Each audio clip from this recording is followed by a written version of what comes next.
उन मनुवादियों ने 3.5% के लोग हमारे इंडिया का नहीं है, वो विदेश से आए हैं और विदेश से शोषण करने के लिए आए हैं। है कि एक शराबी पिता भी नहीं चाहते कि मेरे अलावा मेरे परिवार में कोई शराबी बने, मगर एक माँ जो है, एक महिला जो है, पूरे परिवार को अंधविश्वास और पाखंड में पीढ़ी दर पीढ़ी जो है वो लगाते रहती है। नहीं सर, उस तरह को तो नहीं करना। और आज भी दुनिया में सबसे ज्यादा देश महात्मा बुद्ध को मानने वाले लोग हैं और हमारे भारत में इनका महात्मा बुद्ध का जो है भारत में ज़्यादा प्रचार प्रसार हुआ। और ऐतिहासिक जगह है तो वहाँ पर तो सब कुछ खत्म कर दिया है सरकार ने, समझे। और एक तो नेपाल ही ऐसा जगह है जहाँ पर शांति स्तूप के नजदीक शांति ही शांति है, किसी तरह का कोई पाखंड नहीं दिख रहा है। उसको मैं नमन करता हूँ, इस जगह को नमन करता हूँ। हम लोग स्वर्ग में आए हुए हैं, नर्क कहीं है ही नहीं, लेकिन जो 3% हमारे लोग हैं वो कहते हैं स्वर्ग है नर्क है। आने पर लगता है कि शांति स्तूप है तो वास्तव में शांति है, और इंसान शांति के खोज में ही पीर पैगंबर पूजा पाठ अंधविश्वास पाखंड में जा रहा है। मैं तो बहुत अच्छा लगा, बहुत बढ़िया लगा। कहाँ से आए हैं? हम तो बिहार से आए हैं। बिहार से आए हैं। मीला देवी। कैसा लगा आज नेपाल के लुम्बिनी में? बहुत अच्छा लगा। बहुत अच्छा लगा जी। दोबारा आना चाहिएगा? जी, आना चाहेंगे। यहाँ के बारे में कोई शब्दों में बयान किया ही नहीं जा सकता। बस इतना ही लोगों को कहना चाहेंगे कि यहाँ आके अनुभव करें और उसको फैलाएं, हम लोग के माध्यम से जाने कि यहाँ आने के बाद क्या अनुभव मिला है उसको हम। साहब, यहाँ नेपाल के लुम्बिनी में अभी आप हैं, क्या कहना चाहेंगे? हम लोग भगवान बुद्ध की हम लोग श्रीलंका के गेस्ट हाउस में रुके हुए हैं और अभी हम लोग विश्व शांति स्तूप में घूम रहे हैं। लीजिए ना, आप धरिए ना, खाली टच नहीं कीजिएगा, ठीक है? अमुख बात एकदम फर्स्ट क्लास है। आगे उंगली नहीं कीजिएगा। जाइए ना महाराज। थोड़ा जब कहेंगे कि चारों तरफ घुमाइए, बस हम नाच जाएंगे। चलिए धीरे धीरे, धीरे धीरे चलिए। जय भीम नमो बुद्धाय। एक कहावत है कि जिंदा है तो जिंदगी के जीत पर यकीन कर, जिंदा है तो जिंदगी के जीत पर यकीन कर, है कहीं स्वर्ग तो उतार ला जमीन पर। मैं भी वही स्वर्ग पर हूँ, वही स्वर्ग की जगह पर हूँ जो नेपाल के कपिल वस्तु और लुम्बिनी में है। सच में माना जाता है कि स्वर्ग है तो कहीं न कहीं बुद्ध के विचार पर है, स्वर्ग है तो कहीं न कहीं बुद्ध के धम पर है। तो अब अभी हम नेपाल के लुम्बिनी में हैं और शांति स्तूप के नज़दीक हैं। यहाँ पर कुछ जो भारत से आए हुए लोग हैं, हम उनसे भी जानने की प्रयास करेंगे। बहुत बहुत स्वागत है सर। आपको भी, आपके चैनल को भी बहुत बहुत धन्यवाद। सर, क्या कहना चाहेंगे? यहाँ पर आज शांति स्तूप के नज़दीक है आप लोग और बताया जा रहा है कि यह जापान सरकार के द्वारा बनाया हुआ है। जी जी, जापान देखिए, दुनिया में सबसे ज़्यादा अगर कोई है तो बौद्ध धर्म का प्रचार प्रसार हुआ है। और आज भी दुनिया में सबसे ज़्यादा देश महात्मा बुद्ध को मानने वाले लोग हैं और हमारे भारत में इनका महात्मा बुद्ध का जो है भारत में ज़्यादा प्रचार प्रसार हुआ। और हमारे सम्राट अशोक जो हमारे भारत के राजा हुए, वो पूरे दुनिया में बुद्ध का संदेश उन्होंने पहुंचाया। लेकिन हमारे भारत में बदमाशों ने, उन मनुवादियों ने हमारे बौद्ध के विरासत को, बौद्ध के विचार को समाप्त करके अपने आप को वहाँ पर पाखंडी विचारधारा स्थापित कर दिया। लेकिन वहाँ समाप्त कर दिया, लेकिन ये नेपाल में वो समाप्त नहीं कर पाया। आज भी हम लोग नेपाल के लुम्बिनी में घूमने आए हैं। आज भी नेपाल के लुम्बिनी में हम लोग देख रहे हैं, और भी जगह घूमना भी है। लेकिन यहाँ पर मेरे समझ से बौद्ध विरासत आज भी जिंदा है, और क्योंकि यहाँ मनुवादियों का चाल नहीं लग पाया, इसलिए यहाँ आज भी बौद्ध विरासत जिंदा है। और हम लोग बुद्ध विचारधारा वाले लोग हैं, और हम लोग जितने भी साथी हैं, हम लोग बुद्ध को मानने वाले लोग हैं, उनके अनुयायी हैं हम लोग, उनके जो भी विचार। खास तौर कर यह भी जाना जाता है कि भारत और नेपाल जो है, नेपाल में बुद्ध का जन्मभूमि है और भारत में कर्म भूमि है। भारत के बिहार में कर्म भूमि है, मगर यह दोनों जगह और दोनों सरकार जो है बुद्ध के विरासत पर काम नहीं कर रहे हैं, बुद्ध के जो विचारधारा है उस पर काम नहीं कर रहे हैं। क्यों करेगा? बुद्ध के विचारधारा जब काम करेगा, बुद्ध के विचारधारा पर उन्होंने जब काम करेगा तो उसका दुकानदारी खत्म हो जाएगा। क्योंकि उन मनुवादियों ने 3.5% के लोग हमारे इंडिया का नहीं है, वो विदेश से आए हैं और विदेश से शोषण करने के लिए आए हैं, अपने राज सत्ता स्थापित करने के लिए आए हैं। लेकिन बुद्ध के विचारधारा जब जब प्रचार प्रसार करेंगे तो उसका विरासत खत्म हो जाएगा ना, उसका जो अपना निजी विरासत है वो खत्म हो जाएगा और बुद्ध के विचारधारा पूरे देश में प्रचलन में आ जाएगा। तो क्यों अपना पेट पर लात कौन मारता है, इसलिए वो नहीं चाहेगा, कभी नहीं चाहेगा। भारत चाहे नेपाल, यहाँ पर भी मनुवादी लोग हैं, यहाँ पर भी बुद्ध के, यहाँ पर भी मनुवादी सोच के लोग हैं, लेकिन यहाँ ज़्यादा नहीं चल रहा है। तो हम बता चुके हैं पहले आपको कि क्यों अपने पेट पर लात मारना चाहेगा भारत के लोग हो चाहे नेपाल के लोग हो, क्योंकि देश के सत्ता शासन पर जो बैठे हुए लोग हैं उन 3.5% वालों के हाथ में, तो वो अपना पेट पर लात नहीं मारेगा। क्योंकि भगवान महात्मा बुद्ध का विचारधारा था कि जानो तब मानो, मानव मानव एक समान, जो मानव इस धरती पर पैदा लिया हम भी मानव वो भी मानव एक समान, और जानो तब मानो। लेकिन मनुवादियों का कहना है कि नहीं, अगर सब मानव हो जाएगा तो जाति पाति कैसे होगा भाई। तो जाति पाति उन्होंने बना करके हमको 6743 जात में बांट दिया और एक दूसरे पर छुआछूत के आरोप लगाता है, एक दूसरे को कहता है कि फलानमा तुमसे छोटा है, फलानमा तुमसे छोटा है। क्यों? क्योंकि हमको आपस में जो हम 6743 जात जो हैं हमको आपस में मिलने नहीं देना चाहता है। जिस दिन हम मिल जाएंगे, जिस दिन हम मूल निवासी, जिस दिन हम एक हो जाएंगे, उसको हमको इंडिया को छोड़कर जाना पड़ेगा। इसलिए हमारे बुद्ध के विरासत को उन्होंने समाप्त करने का प्रयास इस लुम्बिनी के बारे में क्या कहना चाहेंगे? लुम्बिनी के बारे में, महात्मा बुद्ध का जन्म हुआ है यहाँ पर, चूँकि उनका कपिल वस्तु में घर था और महात्मा बुद्ध का जन्म हुआ है लुम्बिनी में, उनका जन्म स्थल है। हम लोग जन्म स्थल भी जाएंगे देखने, और अभी हम लोग विश्व शांति स्तूप के पास आए हैं देखने के लिए। और चूँकि नेपाल में उनका जन्म हुआ है, लेकिन ज़्यादातर कार्य क्षेत्र उनका इंडिया में था, इसलिए हम लोग उनके बारे में जानते हैं और हम लोग प्रयास किए हैं कि जहाँ उनका जन्म स्थल है वहाँ हम लोग जा करके अपने आराध्य को हम लोग अपना जन्मस्थली देखें। अपना परिचय बताएं। मेरा नाम सुभाष चंद्र यादव है, भगवानपुर जिला वैशाली बिहार से आए हुए हैं। बहुत बहुत स्वागत है सर। सर आपका भी चैनल का बहुत बहुत स्वागत है। क्या कहना चाहेंगे, नेपाल में तथागत बुद्ध का जन्म हुआ है लुम्बिनी में, और आज आप लोग लुम्बिनी में हैं उनके जन्मभूमि पर, मगर यहाँ की जो सरकार है उस सरकार का कहीं पर ना कोई बुद्ध के बारे में स्लैब दिख रहा है, ना कोई नेम प्लेट दिख रहा है, ना ही कोई विकास प्लेट दिख रहा है। सर ये मनवादी व्यवस्था में तो जो भी यहाँ का जो ऐतिहासिक जगह है तो वहाँ पर तो सब कुछ खत्म कर दिया है सरकार ने, समझे। और एक तो नेपाल ही ऐसा जगह है जहाँ पर सब कुछ बरकरार रखा है, वहाँ पर हम लोग घूमने के लिए आए हैं। लगता है हम लोग सचमुच में स्वर्ग में आए हुए हैं। स्वर्ग में आए हुए जी, एकदम स्वर्ग में आए हुए हैं। लग रहा है एकदम पूरा स्वर्ग है यहाँ पर। सब हम लोग सारे साथी हैं, घूम रहे हैं, देख रहे हैं मनुष्य। क्या कहना चाहेंगे सर, अभी शांति स्तूप के नजदीक हैं? शांति स्तूप के नज़दीक शांति ही शांति है, किसी तरह का कोई पाखंड नहीं दिख रहा है। जो बुद्ध का संदेश था उसको हम अपनी आंखों से देख रहे हैं और उस पावन धरती पर आए हैं। अपना परिचय बताएंगे। मेरा नाम पंकज कुमार राय है। पंकज कुमार राय यस जी, क्या कहना चाहेंगे? आज बुद्ध के जन्मभूमि है, जन्मभूमि पर आप लोग आए हैं। ऐसे आपके चैनल को बहुत बहुत धन्यवाद।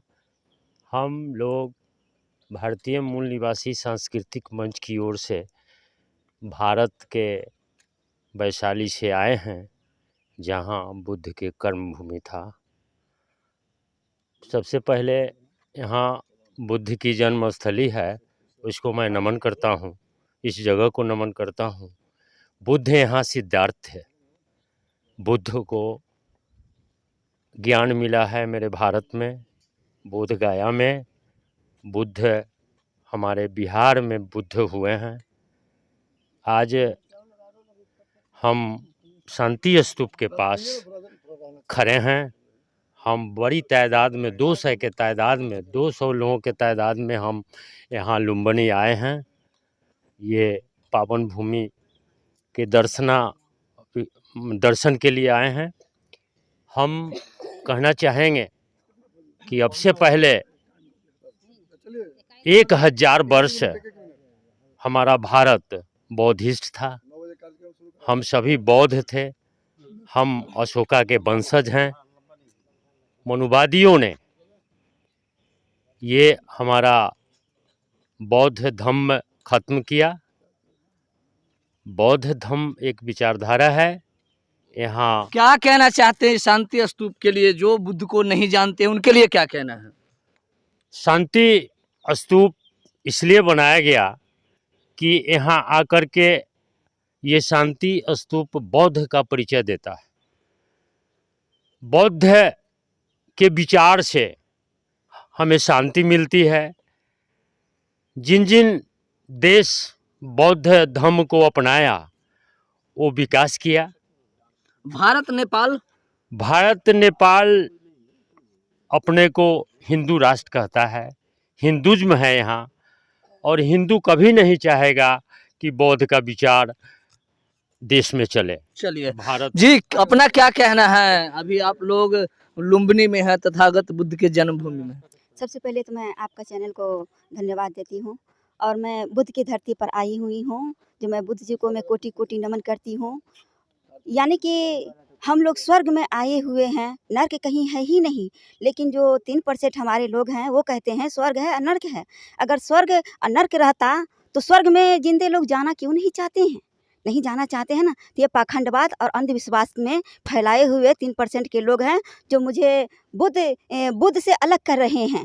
हम लोग बुद्ध से अलग नहीं होंगे कभी, क्योंकि हमारा भारत देश जो है बुद्धमय है। बुद्ध हमेशा रहेगा और हमेशा बुद्धमय बन के ही रहेगा। चलिए धन्यवाद जी, अपना परिचय बताएंगे। नीलम कुशवाहा, वैशाली बिहार से हम लोग आए हैं। आज आप लोग लुम्बिनी में हैं, बुद्ध के बारे में जो है से बताया जा रहा है, आपका क्या कहना है? बुद्ध के बारे में हम लोग बच्चे में पढ़े थे और बुद्ध का कि सिद्धार्थ नाम से हंस की इसका कहानी था, और उस चीज़ को पढ़ने के बाद हम लोग को जिज्ञासा हुआ कि उनके स्थल कैसा है। तो वास्तव में यहाँ आने पर लगता है कि शांति स्तूप है तो वास्तव में शांति है, और इंसान शांति के खोज में ही पीर पैगंबर पूजा पाठ अंधविश्वास पाखंड में जा रहा है और उसको शांति नहीं मिलता है। हर इंसान को शांति चाहिए, चाहे जिस जाति धर्म का हो। तो इसलिए जब यहाँ आने पर शांति इतना मिल रहा है तो बुद्ध की विचारधारा को मानने पर कितना शांति मिलेगा।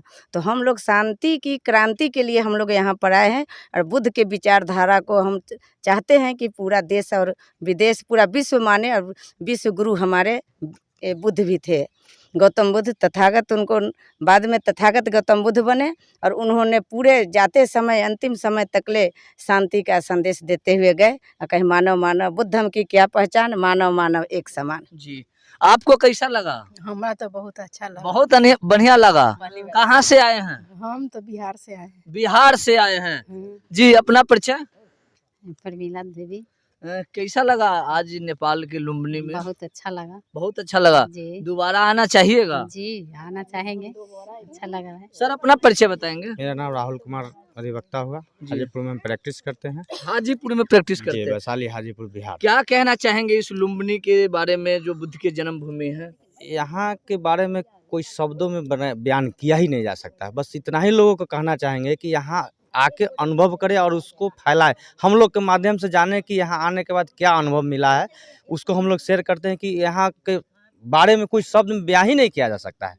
इसको अनुभव करने की चीज़ है और दिमाग से सोचने की चीज़। जब अभी इस तरह की स्थिति है तो भगवान बुद्ध के समय क्या स्थिति रहा होगा, उसको अनुभव करें और आगे विचारधारा को फैलाएं। चलिए, बहुत बहुत धन्यवाद जी। अपना परिचय। मेरा नाम डॉक्टर श्याम सुंदर पासवान। डॉक्टर साहब, यहाँ नेपाल के लुम्बिनी में अभी आप हैं, क्या कहना चाहेंगे?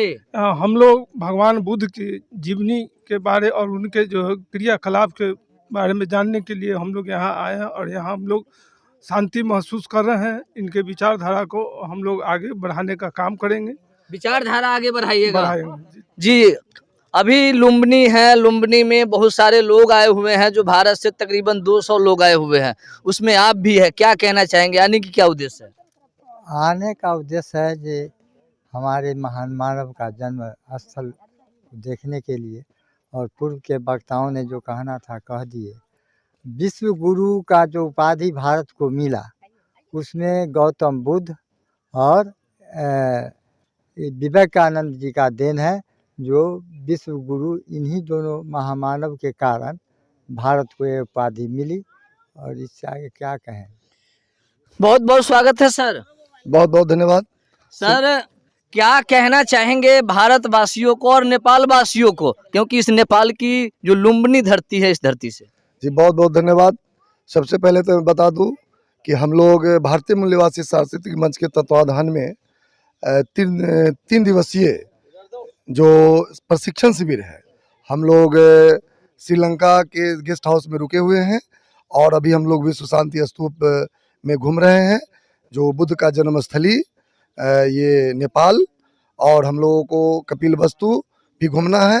और हम सभी भारतवासी और कई स्टेट से भी आए हुए हैं, हम लोगों को बहुत अच्छा लग रहा है। और हम लोग यहाँ सीखने आए हैं, देखने आए हैं। किताब में पढ़ा करते थे, लेकिन आज हम लोग वाकई में जो देखें कि दुनिया को शांति और मानवता का संदेश देने वाले तथागत गौतम बुद्ध का जो जन्मस्थली है, वाकई में जो स्वर्ग है, ये सही स्वर्ग है। और यहाँ से बहुत चीज़ हम लोगों को सीखने को मिल रहा है और सीख रहे हैं। थोड़ा सा रोकना चाहेंगे। आपका कहना है कि हम लोग श्रीलंका के गेस्ट हाउस में रुके हैं, तो क्या भारत के जो प्रधानमंत्री हैं वो सिर्फ विदेशों में जाकर कहते हैं कि हम बुद्ध के धरती से आए हैं? तो क्या भारत के जो प्रधानमंत्री हैं, अगर वह यहाँ पर विश्राम गृह बनाए होते, गेस्ट रूम बनाए होते, तो क्या आप लोगों को श्रीलंका के जो गेस्ट रूम है वहाँ जाना पड़ता? बिल्कुल सही है। वो ऐसा चाहेंगे ही नहीं, वो ऐसा चाहेंगे नहीं, क्योंकि वो हिंदुइज्म को बढ़ाना चाहते हैं, पाखंडवाद को बढ़ाना चाहते हैं। अगर वैसा चाहेंगे, करना चाहेंगे, तो उनका जो उद्देश्य है हम लोग को प्रशासन करना, वो 85% पर हम लोग शासन करना, वो नहीं कर पाएंगे और वह कभी नहीं चाहेंगे। वो भारत में रहते हैं तो राम राज की बात करते हैं, अदर कंट्री में जाते हैं तो हम बुद्ध की धरती से आए हैं, महावीर की धरती से आए हैं, हम महापुरुषों की धरती से आए हैं, तो वह कभी नहीं चाहेंगे। चलिए, बहुत बहुत धन्यवाद। बहुत बहुत स्वागत है। मेरा नाम अनीता बिरिया है, मैं बिहार वैशाली से आए हैं। खास तौर पर जो महिलाएं हैं वह अंधविश्वास और पाखंड में रहती है। एक कहावत है कि एक शराबी पिता भी नहीं चाहते कि मेरे अलावा मेरे परिवार में कोई शराबी बने, मगर एक माँ जो है, एक महिला जो है, पूरे परिवार को अंधविश्वास और पाखंड में पीढ़ी दर पीढ़ी जो है वो लगाते रहती है। नहीं सर, उस तरह को तो नहीं करना चाहिए, बुद्ध के विचारधारा को मानना चाहिए। बुद्ध की ही विचारधारा जी, बुद्ध तो के फिर विचार। गांव में जो है ना, अपने डलिया ले लेते हैं और बच्चों को लोटा पकड़ा देते हैं, काली माई, ब्रह्म बाबा, सब जगह अपने तो जाते हैं और बच्चों को भी ले जाते हैं। वही तो सर हम लोग सुधार रहे हैं। वो कहते हैं कि बउआ रे तोरा जन्म होलो रा, वो फलने माई के कृपा से होलो। नहीं सर, वैसा बात नहीं है, सच नहीं है। ये सच नहीं है। नहीं सर, सच क्या है? सर कर्म जो करेगा वही फल मिलेगा। वही फल मिलेगा जी। तो आपकी क्या राय है? अभी हम जो लुम्बिनी है, लुम्बिनी में है और नेपाल में पड़ता है, यहाँ पर तकरीबन भारत से 200 लोग आए हुए हैं बुद्ध के जन्मभूमि। और खास तौर पर भारत के जो प्रधानमंत्री नरेंद्र मोदी जी हैं, वह श्रीलंका में जाते हैं, रूस में जाते हैं, जापान में जाते हैं, तमाम अलग अलग देशों में जाते हैं जहां पर बुद्ध विचार है। वहां पर कहते हैं कि हम बुद्ध के धरती से आए हैं, हम बुद्ध के विरासत से आए हैं। मगर दरअसल आपने सुना होगा, क्योंकि यहाँ पर जो भारत से लोग आए हैं उनको श्रीलंका के गेस्ट हाउस में रुकना पड़ा है, श्रीलंका के गेस्ट हाउस में इनका ठहराव हुआ है। शायद अगर भारत का भी यहाँ पर गेस्ट हाउस होता तो भारत की लोगों की जो आज उपेक्षा का शिकार होना पड़ा है, जो कमियां महसूस करना पड़ा है, या नहीं करना होता। कहीं ना कहीं भारत सरकार जो है वह बुद्ध के नाम पर जो है वह एक ढिंढोरा पीटते हैं, बुद्ध के नाम पर कहीं ना कहीं वह एक झूठ बोलते हैं कि मैं बुद्ध के धरती से हूँ। सही में अगर बुद्ध की विचार और बुद्ध की धरती अगर उनको महसूस होता तो आज इस लुम्बिनी में भारत का भी अपना गेस्ट हाउस होता, भारत का भी अपना विश्राम गृह होता, और भारत से आए हुए लोगों को ठहरने के लिए किसी भी तरह का संकोच नहीं करना पड़ता। तो आपकी क्या राय है? आप अपनी राय, आप अपने विचार, आप अपनी प्रतिक्रिया कमेंट बॉक्स में जाकर कमेंट करेंगे, फेसबुक पेज पे फॉलो करेंगे। अगर चैनल को सब्सक्राइब नहीं किए हैं तो सब्सक्राइब और लाइक करेंगे। जय भारत, जय संविधान, जय विज्ञान, जय भीम।